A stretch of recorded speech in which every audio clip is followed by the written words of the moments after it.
Hello नमस्कार दोस्तों, मैं अनुज वर्मा आप सभी लोगों का स्टडी 81 पर स्वागत करता हूं। आज हम सीखेंगे जो पंचायती राज व्यवस्था है या स्थानीय प्रशासन, तो उनके हम अति महत्वपूर्ण 50 क्वेश्चन आप लोगों को हम बताएंगे। तो पहला क्वेश्चन हमारा है, पंचायती राज या स्थानीय प्रशासन का जनक किसे कहा जाता है? तो लॉर्ड रिपन को कहा जाता है। किसे कहा जाता है? लॉर्ड रिपन को कहा जाता है। संविधान के किस भाग तथा अनुच्छेद में पंचायती राज व्यवस्था का वर्णन है? तो किस भाग में है? तो भाग 9 में है और अनुच्छेद 14 में पंचायती राज व्यवस्था का वर्णन है। फिर अगला देखते हैं, पंचायती राज व्यवस्था किस पर आधारित है? तो पंचायती राज व्यवस्था किस पर आधारित है? सत्ता के विकेंद्रीकरण पर आधारित है। पंचायती राज का मुख्य उद्देश्य क्या था? तो जनता को प्रशासन में भागीदारी योग्य बनाना। जनता को प्रशासन में भागीदारी योग्य बनाना। पंचायती राज व्यवस्था में पंचायत समिति किस पर गठित होती हैं? तो किस पर गठित होती हैं? तो ब्लॉक स्तर पर गठित होती हैं। फिर किसके अंतर्गत पंचायती राज व्यवस्था का वर्णन है? तो किसके अंतर्गत वर्णन है? तो नीति निर्देशक सिद्धांत के अंतर्गत वर्णन है। किस संशोधन द्वारा पंचायती राज संस्थाओं को संवैधानिक दर्जा दिया गया? तो किस संशोधन द्वारा? 73वें संशोधन द्वारा दिया गया। 73वें संशोधन में कौन सी अनुसूची जोड़ी गई? तो 11वीं अनुसूची जोड़ी गई थी। पंचायती राज संस्थाओं के निर्वाचन हेतु कौन उत्तरदायी है? तो कौन उत्तरदायी है? तो राज्य निर्वाचन आयोग उत्तरदायी है। भारत में पंचायती राज अधिनियम कब लागू हुआ था? तो 25 अप्रैल 1993 ईस्वी में लागू हुआ था पंचायती राज अधिनियम। फिर आगे देखते हैं, सर्वप्रथम पंचायती राज व्यवस्था कहाँ से लागू हुई थी? कब लागू हुई थी? तो 1959 ईस्वी में नागौर जिला राजस्थान से लागू हुई थी सर्वप्रथम।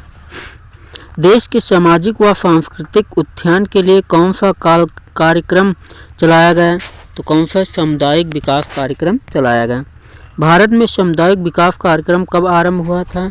तो 2 अक्टूबर 1952 को सामुदायिक कार्यक्रम आरंभ हुआ था।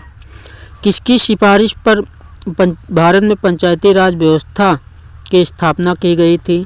तो बलवंत राय मेहता की सिफारिश या बलवंत राय मेहता की समिति के सिफारिश पर भारत में पंचायती राज व्यवस्था की स्थापना की गई थी। पंचायती राज की सबसे छोटी इकाई क्या है? तो क्या है सबसे छोटी इकाई? ग्राम पंचायत है। पंचायती राज संस्थाएं निधि हेतु किस पर निर्भर हैं? तो सरकारी अनुदान पर निर्भर हैं। सामुदायिक विकास कार्यक्रम किस समिति की सिफारिश पर प्रारंभ किया गया था? तो के.एम. मुंशी समिति के सिफारिश पर प्रारंभ किया गया था। फिर ग्राम पंचायतों की आय का स्रोत क्या है? तो ग्राम पंचायतों की आय का स्रोत मेला व बाजार कर है। किस राज्य में पंचायती राज प्रणाली नहीं है? तो किस राज्य में नहीं? अरुणाचल प्रदेश, मेघालय, मिजोरम में पंचायती राज प्रणाली नहीं है। पंचायती राज प्रणाली में ग्राम पंचायत का गठन किस स्तर पर होता है? तो ग्राम स्तर पर ग्राम पंचायत का गठन होता है। पंचायती राज संस्था का कार्यकाल कितना होता है? तो 5 वर्ष कार्यकाल होता है। पंचायत के चुनाव हेतु निर्णय कौन करता है? तो राज्य सरकार निर्णय करती है। कौन करता है? राज्य सरकार निर्णय करती है। यदि पंचायत को भंग किया जाता है तो निर्वाचन कितने समय के अंदर आवश्यक है? तो कितने समय के अंदर आवश्यक है? 6 माह के अंतर्गत आवश्यक है। फिर आगे देखते हैं, पंचायती राज के सुधार हेतु कौन सी समितियां बनाई गई? तो बलवंत राय मेहता समिति, अशोक मेहता समिति, पी.वी.के. राज समिति और एल.एम. सिंघवी समिति, पी.के. थुंगम समिति, ये समितियां बनाई गईं। सर्वप्रथम किस राज्य में पूर्ण रूप से पंचायती राज लागू हुआ था? तो आंध्र प्रदेश 11 अक्टूबर 1959 ईस्वी को लागू हुआ था। किस समिति ने पंचायती राज को संवैधानिक दर्जा देने की सिफारिश की थी? तो बलवंत राय मेहता समिति ने पंचायती राज को संवैधानिक दर्जा देने की सिफारिश की थी। फिर त्रिस्तरीय पंचायती राज व्यवस्था में कौन कौन से स्तर होते हैं? तो ग्राम पंचायत, पंचायत समिति और जिला पंचायत, ये 3 स्तर होते हैं। पंचायती राज व्यवस्था को 2 स्तर पर रखने की सिफारिश किस समिति ने की थी? तो किस समिति ने की थी? अशोक मेहता समिति ने की थी। यदि पंचायत को भंग किया जाता है तो पुनः निर्वाचन कितने समय के अंदर आवश्यक है? तो 6 माह के अंदर आवश्यक है। फिर 73वें संविधान संशोधन में पंचायती राज संस्थाओं के लिए किस प्रकार के चुनाव को रखा गया? तो प्रत्यक्ष एवं गुप्त मतदान के लिए रखा गया। पंचायत चुनाव के लिए उम्मीदवार की आयु कितनी होनी चाहिए? तो 21 वर्ष होनी चाहिए पंचायत चुनाव लड़ने के लिए। किस संशोधन में महिलाओं के लिए ग्राम पंचायत में 1/3 सीटें आरक्षित की गई थी? तो 73वें संशोधन में आरक्षित की गई थी। पंचायती राज विषय किस सूची में है? तो राज्य सूची में है पंचायती राज विषय। फिर पंचायत स्तर पर राज्य सरकार का प्रतिनिधित्व कौन करता है? तो ग्राम प्रधान करता है। फिर आगे देखते हैं,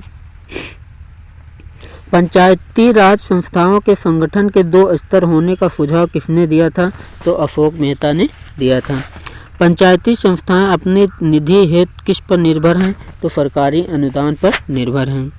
पंचायती राज मंत्री बनाने की सिफारिश किसने की थी? तो अशोक मेहता समिति ने की थी। राष्ट्रीय पंचायती राज दिवस कब मनाया जाता है? तो 24 अप्रैल को राष्ट्रीय पंचायती राज दिवस मनाया जाता है। प्रथम बार किस प्रधानमंत्री के कार्यकाल में पंचायती राज व्यवस्था लागू की गई थी? तो जवाहरलाल नेहरू के कार्यकाल में लागू की गई थी। पंचायत के मुख्य कार्य कितने हैं? तो 29 मुख्य कार्य हैं। संविधान में 9 अनुसूचित क्षेत्र राज्य कब जोड़े गए? तो 1996 ईस्वी में जोड़े गए। स्थानीय स्वशासन को लोकतंत्र की पाठशाला किसने कहा? तो लॉर्ड ब्राइस ने स्थानीय स्वशासन को लोकतंत्र की पाठशाला कहा।